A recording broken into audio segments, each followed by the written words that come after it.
Hi everybody, I'm Panda, or as people who don't really know me very well would call me Pandora Nukpana. That's just kind of a side name that I've had for a very long time with some of my geeky online gaming friends, or you can also call me Whiskey84. That's my PlayStation. I just kind of wanted to start doing this thing where we do some book reviews. It's kind of become hard for a lot of people to read books. Just picking up a book out of fear of not finding what they're really looking for, or whatever. But for me, the hardest part is time. I never have time to read a book. Lately, I've been making that a priority because of my love of reading, and just in general, I've always been kind of the nerdy girl at school who had her nose in a book. I literally was the Belle of Disney. But long story short, I just kind of wanted to start getting some reviews for people. If you're interested in certain books, the kind that I usually like are honestly soul-searching type, or I don't really want to say religious because it's hard to put a thumb or finger on what I would consider religion. I'm very religious, spiritual, but I have a lot of different points of view, and I really don't want to get into those right now. Eventually, I do plan on kind of getting some book reviews on some things that I've been reading on that nature. But for now, I just wanted to focus on something that I feel was really important and helped me as of recent with dealing with all kinds of emotions and physical illness that I've felt on a day-to-day basis, and I couldn't quite place where I was getting those feelings. Ever since I was a little girl, I always felt like I could feel energies around me, and they would affect me.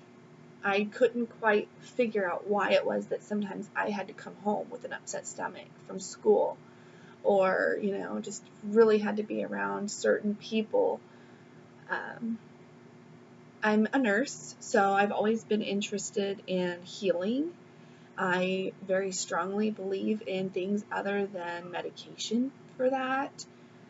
And I've kind of gotten into this whole empathy motion that's going on. So I started reading this book called The Reluctant Empath. And at first I was like, oh, okay, I've heard this term before, and kind of laughed it off because, yeah, of course I'm an empath, right? Everybody is. Not so true, by the way. After reading this, I really feel strong that anybody who suffers through kind of feeling outcast, or like their energy gets sucked out of them on a daily basis by negative people, or never quite fit in with anybody, sometimes maybe seeing or feeling or hearing things that aren't really there, but aren't schizophrenic, or have some other kind of a mental illness, should probably pick this book up. This book explained a lot of things to me.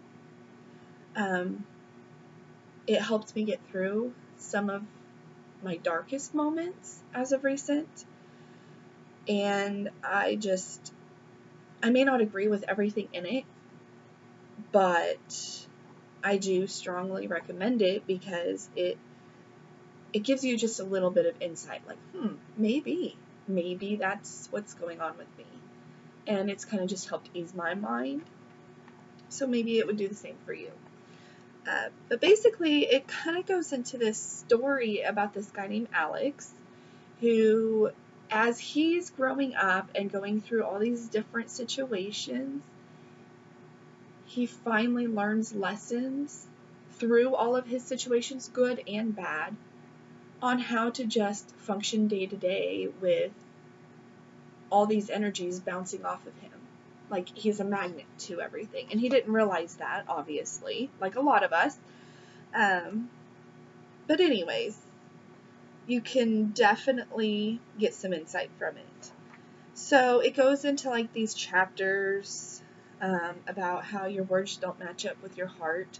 as an empath, you can feel when somebody's telling you something like, oh, I'm really sorry that, you've had to deal with the death in your family, but you know deep down that they're not really sympathetic or genuine about that.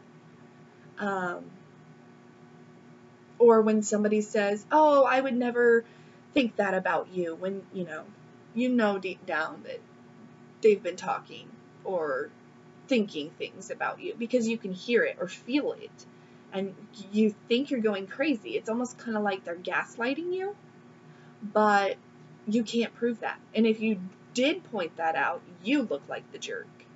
So you just let it roll off your shoulders, even though you know that it's slowly actually chipping at you instead of just rolling off your back. But yeah, it goes into that. It talks a little bit about how, if you ever felt like you were a sponge, other people are a sponge and like taking out all your energy, you might, be an empathetic person.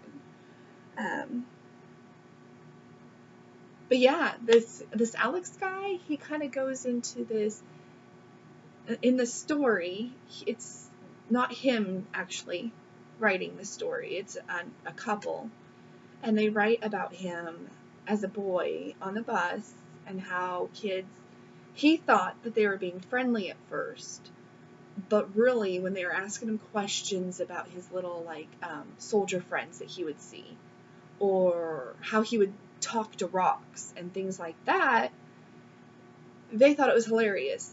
And yeah, okay, I can see how that'd be hilarious, but Alex didn't understand that. He didn't see that.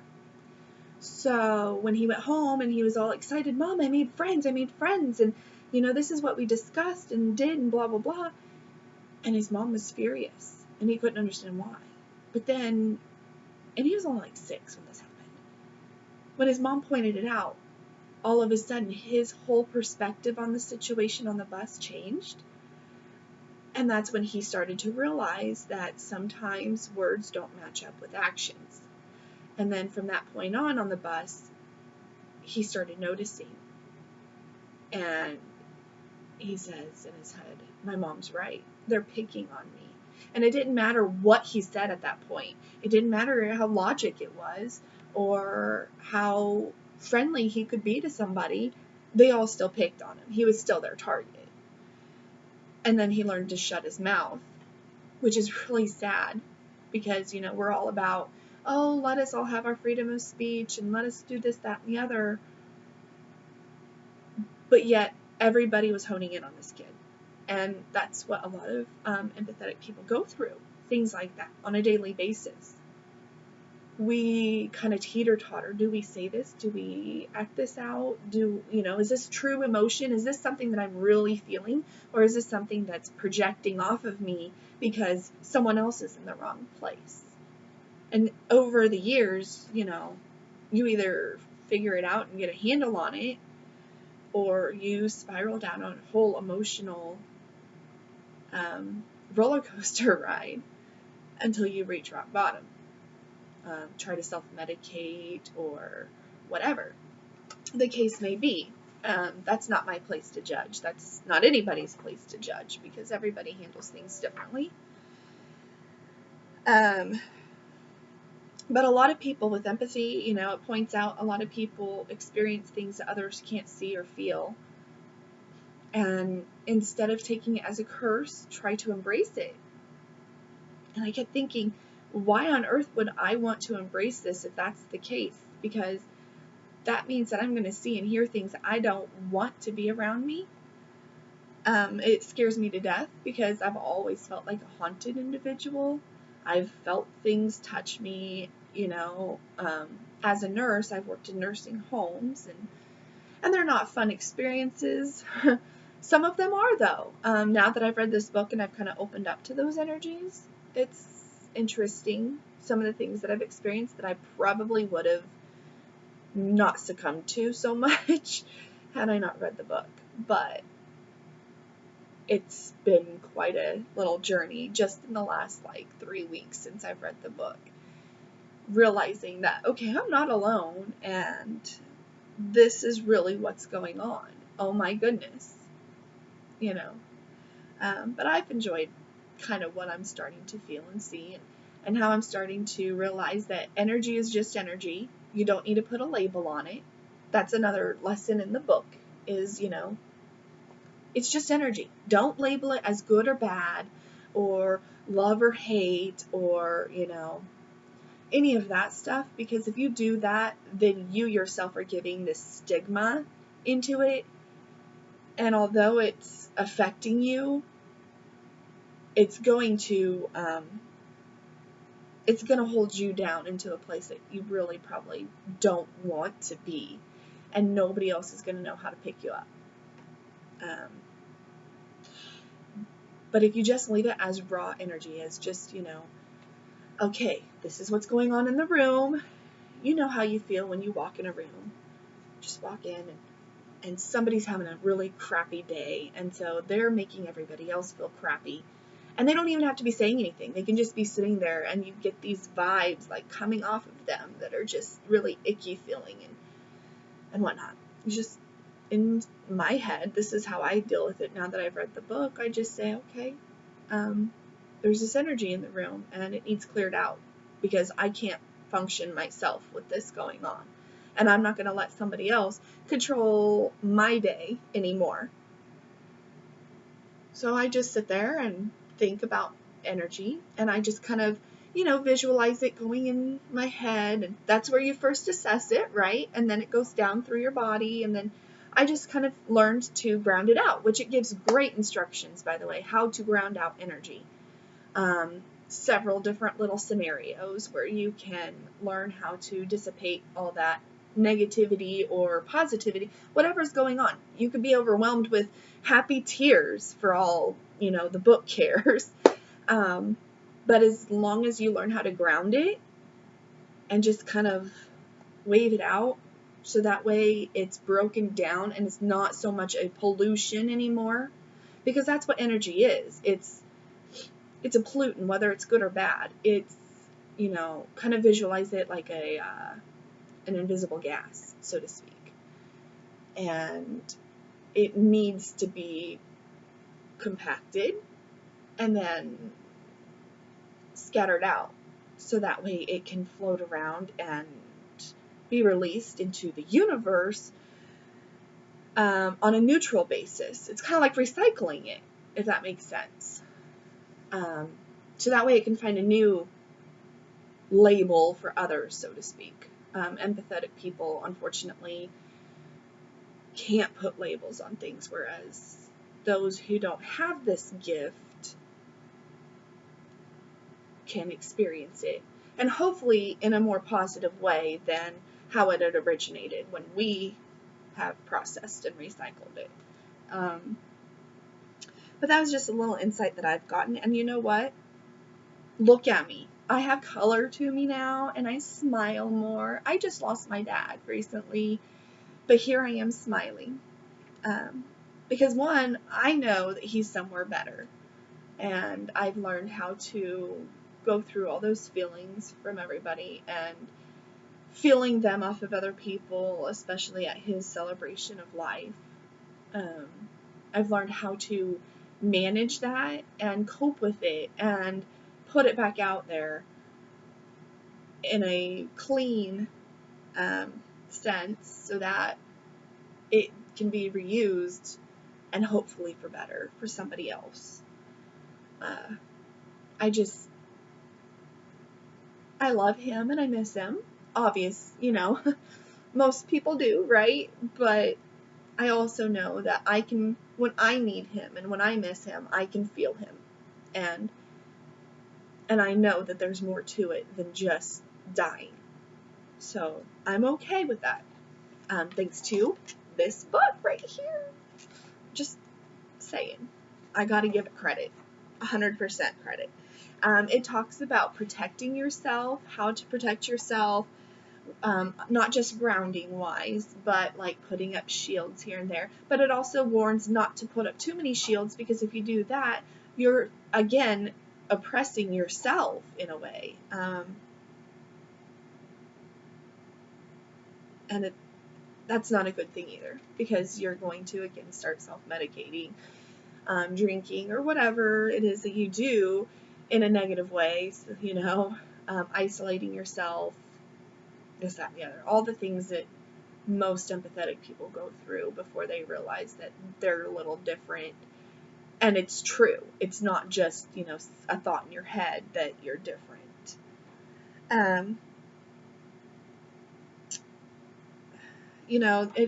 It's in the book, it also talks about Alex going through all these different things, trying to figure out what exactly was wrong with him. He, studied religions, multiple religions. He went to camps and all these little workshop things, and he just couldn't figure it out. But then he'd also, whenever he'd get done at like certain ones, such as having to do with outside, which, by the way, a lot of empathetic people really enjoy nature, because all the energies it brings, it's a pure energy. It's not labeled, again, for the better. But it talks about him coming from one particular workshop out in the mountains in nature. And I believe that's what it was. Sorry if I'm wrong, but I'm human. So anyways, he, on his way back from this workshop, he's all worked up and he's excited. And he's like, yeah, I think I finally figured it out.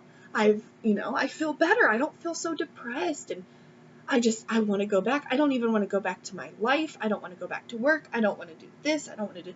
And then he started having anxiety because he was getting himself worked up again for all the toxicity in his life. He wanted to escape it again.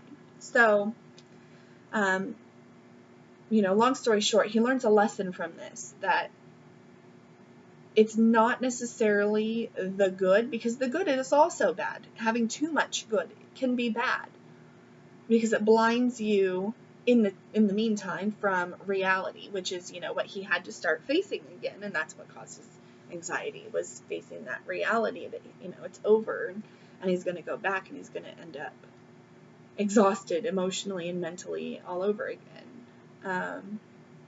He forgot that while there, he had learned some tools to bring him back to reality to utilize. But then in the end, he learned that, and he figured it out. So it's really good. And it's fun to read about him, because it's like, I'm screaming in the book, me too. Oh, I know that feeling. So, I think that it's just amazing. And it has like little quotes and clippets from other knowledgeable sources other than the authors, and some of the, things that they also talk about a few other people besides Alex. It's kind of a little bouncy, so you've got to keep a little bit of track. But I like it.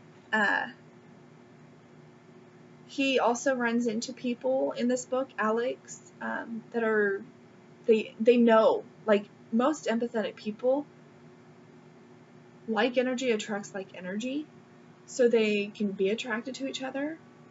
Or if you're sad, you attract sad people, or if you're happy, you attract happy people.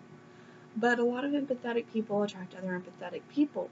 So he would run into a few people in the book. I think there's like one or two that he runs into, and they're like, well, I'm an energy worker. And he's like, yeah, okay, get away from me, you weirdo.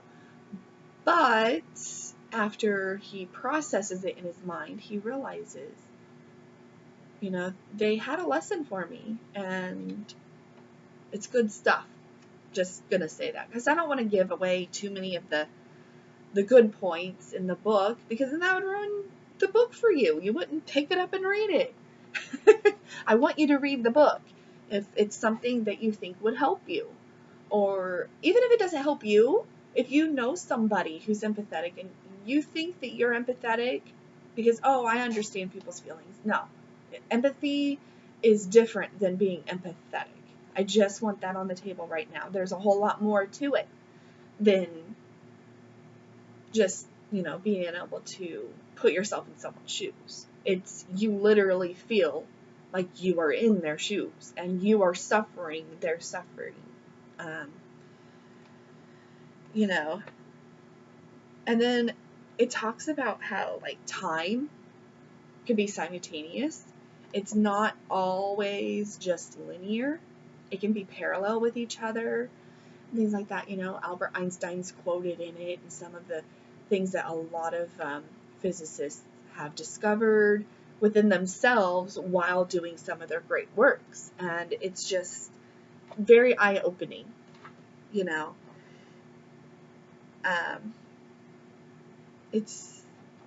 I just can't even go into all the greatness that's in this book because there's too much of it.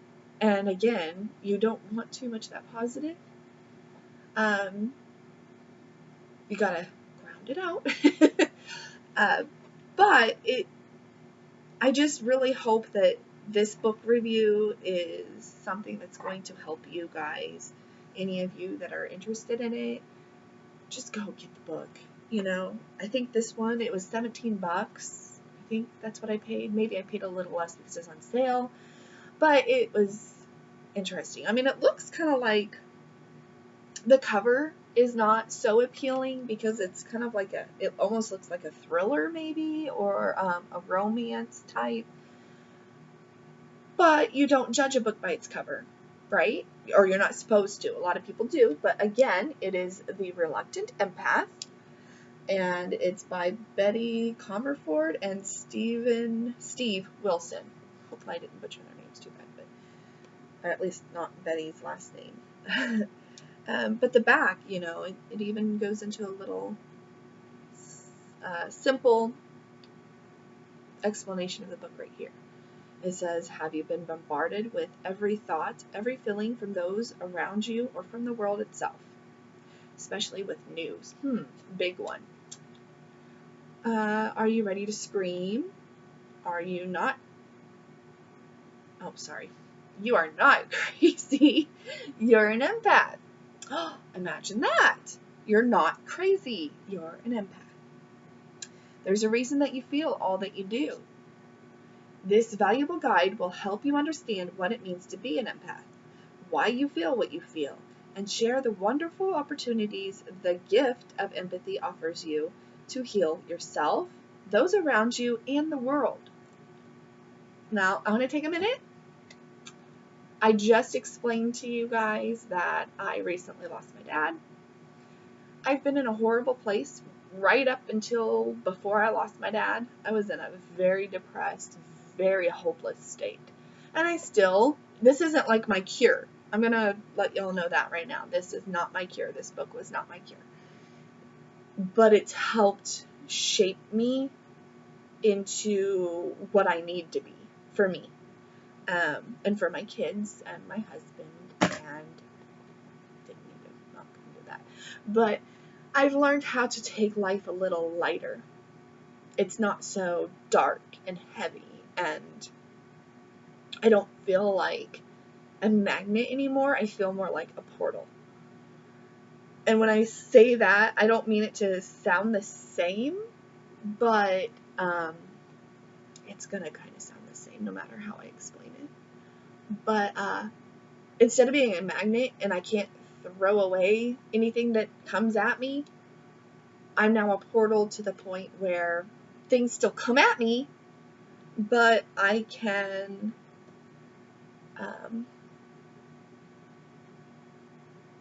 clean it up and give it back out, and I can only hope that the energy that I put back out there is better, so others don't have to feel the things that I've been feeling.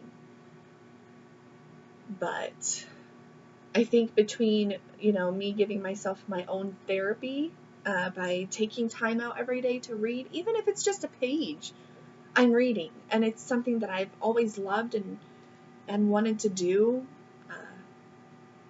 So that in itself is therapeutic for me. And then not just that, but it's also just really good, for karma to take a step back and look at it from a different perspective for me. But this book, although it's not a cure-all, it did truly help a lot. And I'm still struggling. I do have my moments where I think, I don't want to get out of bed. I don't want to do this. Why am I doing this? can somebody else do it? But then I realized that it's given to me because nobody else can do it. So I get up, I drink my coffee, and I'm better. But energy is energy. Like energy attracts like energy, and I'm really hopeful that in finding some tools, although not all of them are going to work for me, and I accept that, but finding some tools in this book, I really do feel like is, it's almost like a lifeline for me, and hopefully for other people. So that's all I've got to say about it. Again, it is The Reluctant Empath, and it is by Bety Comerford and Steve Wilson. So pick it up, read it, even if you just browse through it in the bookstore. I don't care what you do. Just, if you feel like this is a book for you, grab it. Here, write to these people. Maybe they'll just send you one for free if money's an issue. I don't know, but you've got to get your hands on it. Go to the library and rent it. Something. Get your hands on it. Okay? That's all for today. Panda out.